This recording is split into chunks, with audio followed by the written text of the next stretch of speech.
kuna huduma ambazo zinaenda kwenda kuanza zingine, ikiwa mpaka huduma za x-ray. Lakini iko wapi? Kijijini. Juzi kwenye shughuli za mbio za Mwenge tumeweza kuzindua zahanati ya kisasa ambayo imejengwa kutokana na fedha za upatikanaji wa fidia hapo kijiji cha Amani. Unaona vizuri?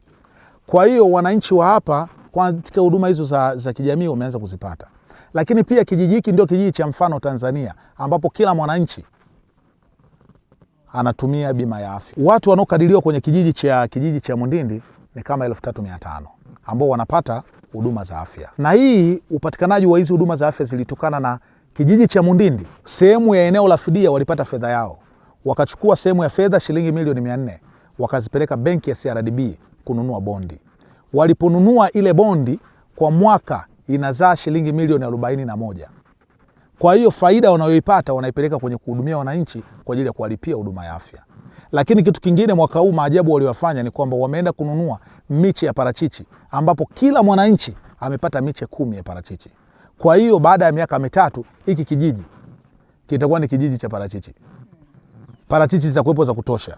Kwa hiyo wananchi watajiweza wao wenyewe hivyo. Kwa hiyo hayo ndio manufaa yaliyopo. Lakini tukiwa njiani nafikiri umeweza kuona mitambo inatengeneza barabara.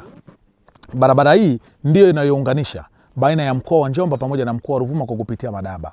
Kutokea pale Mkiu ambapo tumeacha barabara ya zege mpaka kwenda kufika kwenye mpaka ni para takriban kilomita 70. Kilomita 69 mpaka kufika kwenye mpaka ambao unaenda mkoa wa Ruvuma. Utengenezaji wa hiyo barabara kama ulivyoona unaendelea kufanyika. Kwa hiyo hayo ndio manufaa ambayo yapo. Kwa sababu mtima wa viwanda ni chuma. Si unanipata vizuri? Nenda kwa fundi nguo. Ile cherehani imeundwa na nini? Ni kiwanda, sio kiwanda. Nguo inashonwa na nini? Sio sindano. Sindano nayo ni nini? Utataka kutengeneza plastiki kama bakuli au sahani, lakini molda ile ya kutengenezea ili upate umbo la sahani utatumia nini? Hakuna kitu ambacho utakitengeneza hapa duniani kwenye kiwanda kisihusishe swala la nini? La chuma. Yaani hili ni watoe shaka wa Tanzania ni kwamba litachukua muda mrefu. Yaani kwanza inatokana na dhamira ya Daktari Samia Suluhu Hassan. Mheshimiwa Rais mwenyewe, yani yeye amejipa jukumu la kufanya finishing kwenye huu mradi, ya kwamba yeye mpaka anamaliza awamu yake huu mradi iwe tayari utekelezaji umeshaanza. Na tayari umeshaanza. Tukiwa tunapita pale njiani kwenye mradi huo wa Maganga Matitu, usafishaji wa site, haya ndo mambo ya Daktari Samia Suluhu Hassan. Tuko juu lakini bado network inapatikana. Mtendaji, habari? Milele Amina, karibu.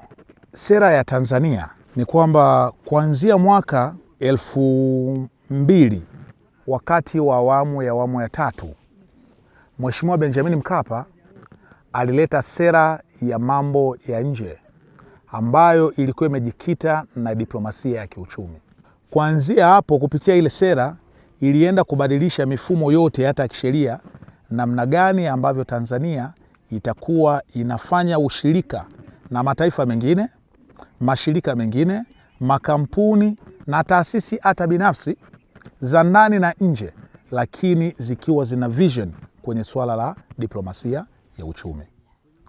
Baada ya hapo ndio flow ya ujaji wa uwekezaji kutoka nje umekuwa ni mkubwa na wameweza kufika nchini.